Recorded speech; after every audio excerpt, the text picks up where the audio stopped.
కీర్తన 107వ కీర్తన 6వ వచనం చదవాలి. 107వ కీర్తన 6వ వచనం.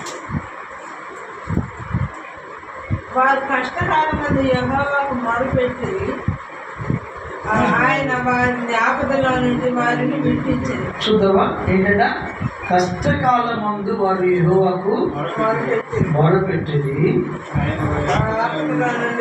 వారి ఆపదలలో నుండి వారిని విడిపించాను. దేవునికి స్తోత్రం కలుగును గాక.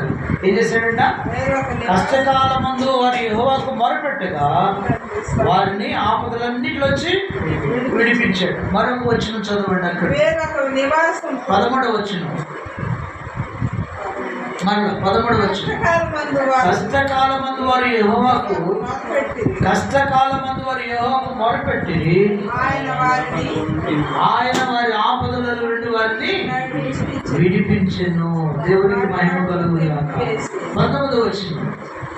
కష్టకాలమందు వారు యెహోవాకు మొరపెట్టి ఆయన వారి ఆపదల నుండి వారిని విడిపించండి. 19వ వచనం కూడా. తర్వాత ప్రియులారా గమనించండి, 28వ వచనం.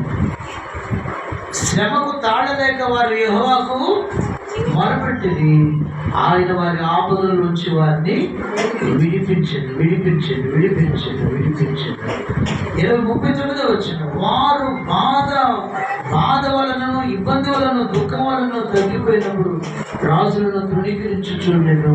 దేవునికి మహిమ కలుగును గాక. దేవుని స్తోత్రం కలుగును గాక. చూసారా?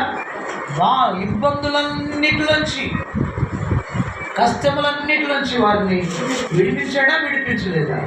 విడిపిస్తాడు. ఒకటా అలా కదా? వారికి వచ్చినట్టు కష్టములన్నీ, ఆపదలన్నిటిలోంచి విడిపించాడు, శ్రమలన్నిటిలోంచి విడిపించనని మాట్లాడుతున్నాడు. ఆపదలు అధ్యాయంలో ఉన్నాయి. నివాస పురం లేక తిరుగుతున్నారంట.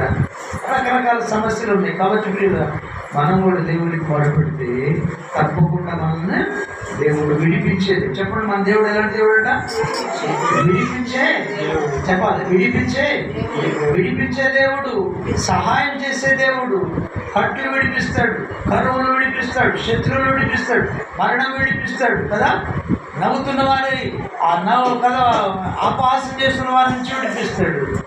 విడిపించగలిగిన సమర్థుడు మన ప్రభు అయిన యేసుక్రీస్తు.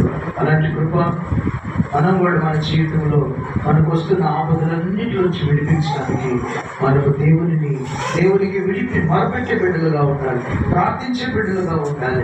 రెండవది, ఆయనను వెతికే బిడ్డలుగా ఉండాలి. సంతోషం ఇస్తాడు. మొరపెడితేనే విడిపిస్తాడు, వెతికితే దొరుకుతాడు. ఉత్సాహ సంతోషం ఇస్తాడు. నువ్వు ఎప్పుడైతే దేవుడిచ్చిన రక్షణ యేసుక్రీస్తుని ప్రేమిస్తావో నువ్వు వర్ధిల్లుతావు, ఆశీర్వదించబడతావు. అలాంటి కృప పరిశుద్ధాత్మ దేవుడు మనకు అనుగ్రహించును గాక.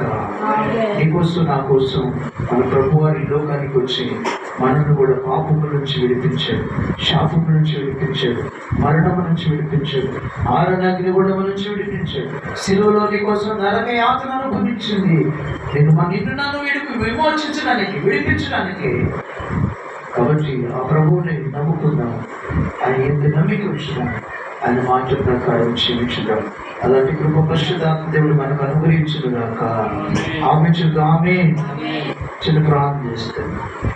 మంచిది. వాక్యం కోసం